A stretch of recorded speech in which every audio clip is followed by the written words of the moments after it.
మన జీవితంలో డబ్బు సమస్య కాదు. మన ఆలోచన విధానమే సమస్య.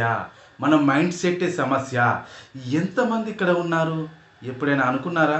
నాకు ఇంకాస్త డబ్బుంటే నా జీవితం సుఖంగా ఉంటుంది. కానీ ఎంత వచ్చినా సరిపోదు కదా!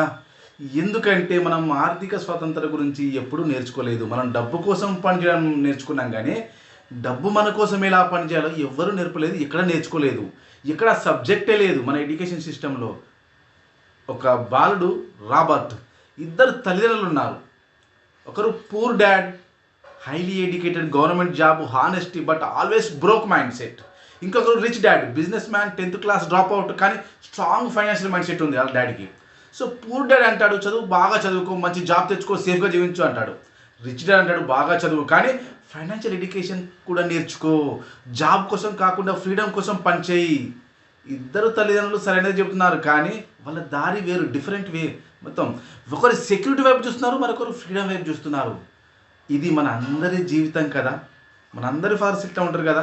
మనలో చాలామంది జాబ్ చేస్తున్నారు, మార్నింగ్ 9 టు ఈవినింగ్ 9 వరకు కష్టపడుతున్నారు, కానీ స్టిల్ బ్యాంక్ బ్యాలెన్స్ లోగా ఉంటుంది కదా.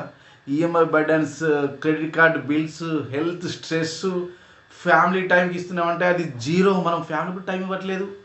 మన ఎడ్యుకేషన్ సిస్టమ్ మనకు మనీ ఎర్నింగ్ నేర్పింది కానీ money management, money skills, financial education ఇవ్వలేదు.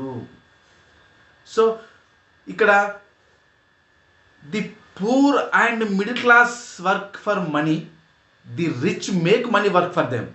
అంటే పూర్ పీపుల్ మనీ కోసం పనిచేస్తారు, రిచ్ పీపుల్ మనీ కోసం పనిచేసే వాళ్ళ టైంని తీసుకొని వీళ్ళ ఎదుగుదలకు ఉపయోగించుకుంటారు.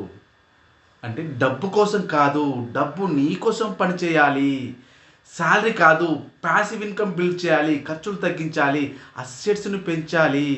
సంపద అనేది బ్యాంక్ బ్యాలెన్స్ కాదు, నాలెడ్జ్ బ్యాలెన్స్. ఎందుకంటే నాలెడ్జ్ కాంపౌండింగ్ అవుతుంది. మనలో చాలామంది మెంటల్ స్ట్రెస్, యాంగ్జైటీ, హెల్త్ ప్రాబ్లమ్స్తో బాధపడుతున్నారు. ఎందుకంటే మనం సర్వైవల్ మోడ్లో జీవిస్తున్నాము. జస్ట్ మనం సర్వైవ్ కావడానికి పనిచేస్తున్నాము. మన మనసు కూడా చెబుతుంది ఇంకో సంవత్సరం పని చేస్తే సెటిల్ అవుతాను, కానీ ప్రతి సంవత్సరం అదే మాట, అదే రిపీట్, అదే సమస్య. ఇప్పుడు body pain, mental strain, emotional drain ఇవన్నీ కలిపి మన హెల్త్, హ్యాపీనెస్, వెల్త్ మూడు దెబ్బతీస్తున్నాయి కదా. కాబట్టి మనం వర్క్ లైఫ్ బ్యాలెన్స్ కాకుండా వెల్తీ లైఫ్ బ్యాలెన్స్ నేర్చుకోవాలి.